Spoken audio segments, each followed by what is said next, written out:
sabni Oromoo kuni sabni Oromoo keenya kuni jiruuf jireenya isaa keessatti Oromoo dachee bal'urra jirtu dachee jiiturra jirtu kun kennaa rabbiitillee hin qaba.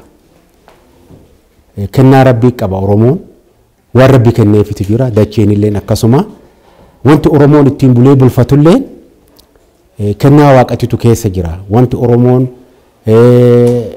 maatii isaa akkamitti akka bulchuu wal danda'ee biyya akkamitti akka bulchu wal danda'ee walii abboomee ollaa isaa wajjin akkamitti akka bulu wal danda'ee walii abboomee rakkina of hundaafu wanti Oromoon kaleessa tumatee qocatee ittiin bulee bulfate duudhaa safuu dhala namaa duudhaa namaa dhalti namaa ittiin jiraattu waan guddoo Oromoon kan rabbi harkatti tufeeti jira. Kan rabbi sammuutti tufeetu jira Oromoo. Namoonni biraa lammiin biraa kitaabota hedduutti katabatee afaan hedduutti jijjiiree jira. Oromoon yeroo ammaa kana keessatti wanti inni sammuu keessatti qabatee ilmarraa ilmatti dabarsu dhalootarraa dhalootatti dabarsu kun immoo ergaa rabbiituuf keessaa qaba. Ergaa rabbiituuf keessaa qaba. Dandeettii waaqni kenneef jechaadha Oromoodha saba Oromoo kana. Sabni Oromoo akkamitti akka wal danda'u maatirraa kaasee warratee maatiin akkamitti akka wal danda'u wajjin jiraatu maatirraa kaasaa duudhaa fi safuun maatirraa ka'ee gara ollaa ba'a ollaan akkamitti akka wal danda'u ollarraa darbee warratee biyyatti bahaa Oromiyaa bal'oo keessatti akkamitti akka gosti tokkoof gosti tokko wal dandeessu maaliif akka wal dandeessu yoo wal danda'uu baatan yoo wal jalaa laafuu baatan yoo walii abboomuu baatan saniin booda walitti bu'iinsatu dhufaa. Walitti bu'iinsi kun hoggattuu dhufe immoo maaltu dhufa ka jedhu Oromoon kaleessa hayyuun Oromoo sirriitti xiinxalee beeka. Sirriitti hubatee jira wanta kana. Kana Oromoon kaleessaa qaba jechuudha. Gaafa addunyaan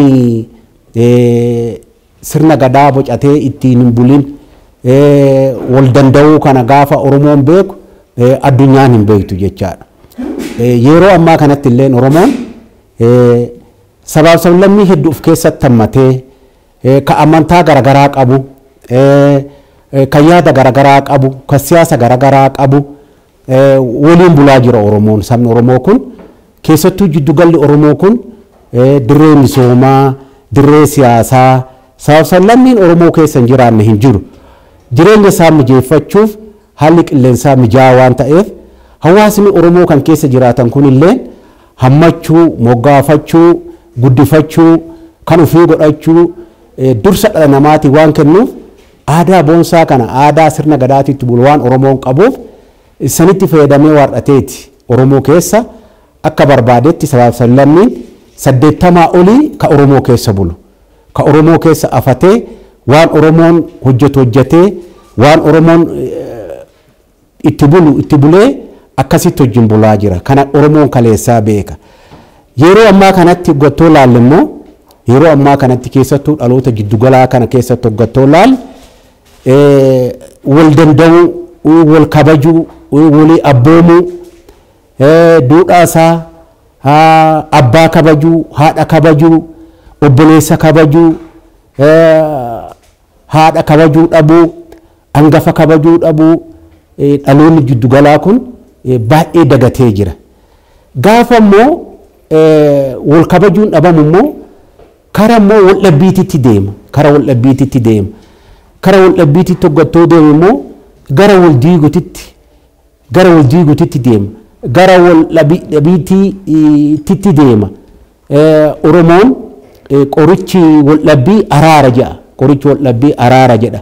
Oromoon hoggattoo hubatu qorichi wal dhabbii araara jedha. Qorichi jibbaa immoo jaalala jedha. Qorichi jibbaa immoo jaalala jedha. Hamma jiraatu san keessatti dhalti namaa hiyyummaa hamtuunis dhaamuun barbaachisu jedha sirni gadaa.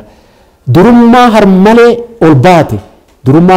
ol baatee nama san gara malee geessitutti illee san Oromoo sanillee jiddu galatti dhala namaataan hamma Oromoon isii jirtu dhalootarraa dhalootatti akka darbutti akkasitti sabni Oromoo kun kan itti wal bulchee itti wal bulaa ture.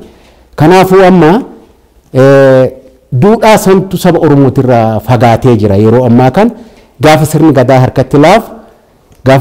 harkatti laafu haatee kabajuun namni dhala namaa ta'ee waarratee dargaggeessa hoggattoo ta'e haadha dhaltee moti namni sadarkaa haadha teetiitiin jiru hunduu haadha keeti namni angafa kee sadarkaa obboleessa keetiitiin jiru obboleessa kee angafa namni sadarkaa abbaa keetiitiin jiru abbaa keetiif angafa namni biyya akkasumatti immoo biyya ofii amma biitti teenya Oromoo hoggattoo taatu ollaa keenyallee akkasitti kabajutu nurra jira. Ollaan keenyallee kan daangaa keenya jiru ka akka Sumaalee ka akka Benishangul ka akka Amaaraa waan Oromoo itti bulee bulfate kana sirriitti beeka wal danda'u wal kabajuu kalee hin beeka.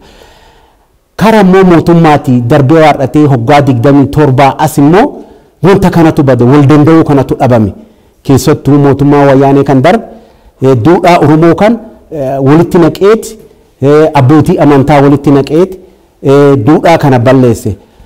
Oromoon miidhame jedha achi deebi'u Amaara miidhame jedha achi deebi'u Benishangul Sumaalee miidhamte jedha akkanatti walitti buusaa ture.